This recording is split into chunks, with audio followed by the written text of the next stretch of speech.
Hello students, welcome to my channel. আজকে দেখে নেব সিম্পল প্রেজেন্ট টেন্সের ব্যবহার বা present indefinite tense. It will help you to speak English better. Use of present indefinite tense or simple present tense আজকে দেখে নেব।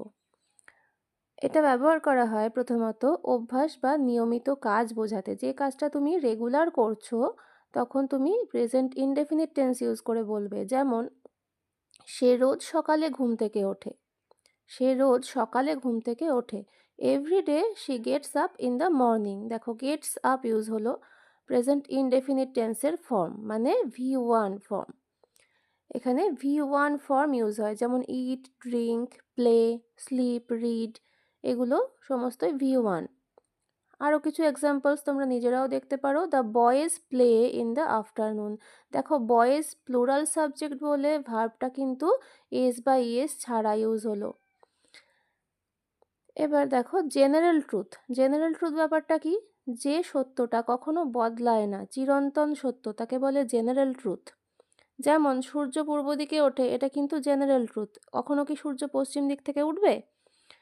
তাহলে এখানেও আমরা সিম্পল প্রেজেন্ট ইউজ করব। The sun rises in the east. Be ভার্বের ফর্ম যখন present indefinite use হবে, অ্যাম, ইজ, আর এইগুলো ইউজ করতে হবে। হানি ইজ সুইট।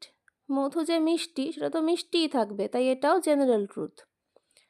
হিস্টোরিক্যাল ইভেন্ট মানে হচ্ছে ইতিহাসের কোনো ঘটনা যদি আমরা গল্পের মতো করে জীবন্ত করে তুলতে চাই, খুব এক্সাইটিং ওয়েতে বলতে চাই, তখন আমরা প্রেজেন্ট ইনডেফিনিট বা সিম্পল প্রেজেন্টে বলতে পারি। যেমন তোমরা জানো, নেতাজি পুলিশের চোখে ধুলো দিয়ে বাড়ি থেকে বেরিয়ে গেছিলেন একটা গাড়ি চড়ে, তাই না? Netaji now gets in the car in the midst of night. এইভাবে যখন বলবে তখন কিন্তু ব্যাপারটা আরও জীবন্ত হয়ে উঠবে, তোমার গল্পের মতো লাগবে শুনতে। আর নেতাজি রাতের অন্ধকারে গাড়ি চড়ে বেরিয়ে গিয়েছিলেন, এটা হচ্ছে নর্মাল সেন্টেন্স পাস্ট টেন্সে। ঠিক আছে, বুঝেছো? এবার দেখো প্রেজেন্ট অ্যাকশন, মানে বৃষ্টি হচ্ছে, যেমন ইট ইজ রেনিং হয়, তেমন ইট রেনসও বলা যায়। ভার্বস অফ মোশন বা ফিউচার অ্যাকশনে ভার্বস অফ মোশন বোঝাতে কখনো কখনো সিম্পল প্রেজেন্ট ব্যবহার হয়। কেমন সেটা? He will go there after she comes. এখানে দেখো শি কামসটাও কিন্তু ফিউচার, কিন্তু এখানে সিম্পল প্রেজেন্টে ব্যবহার করা হলো। He will go there after she comes, এখানে সিম্পল প্রেজেন্ট ইউজ হলো। হিয়ার অ্যান্ড দেয়ার দিয়ে শুরু হওয়া প্রেজেন্ট অ্যাকশন, তখনও সিম্পল প্রেজেন্ট ইউজ করবে। হিয়ার আর দেয়ার, খেয়াল রাখো ব্যাপারটা। ঠিক আছে, এক্সাম্পল দেখে নাও হিয়ার অ্যান্ড দেয়ার দিয়ে কীভাবে হতে পারে। হিয়ার শি কামস, সে আসছে, here she comes. Here you go, here you go এর আরও ডিফারেন্ট ইউজ আছে, এটা পরে একটা ভিডিওয়ে বলবো। টাইম টেবল দ্বারা নির্দিষ্ট ফিউচার অ্যাকশন, মানে যেগুলো ট্রেনের টাইম টেবল বা প্লেনের বা কোনো ফুটবল ম্যাচ, ক্রিকেট ম্যাচ, এই ধরনের জিনিসগুলো যেগুলো শিডিউল ফিক্স করা থাকে। The match starts at 6 PM।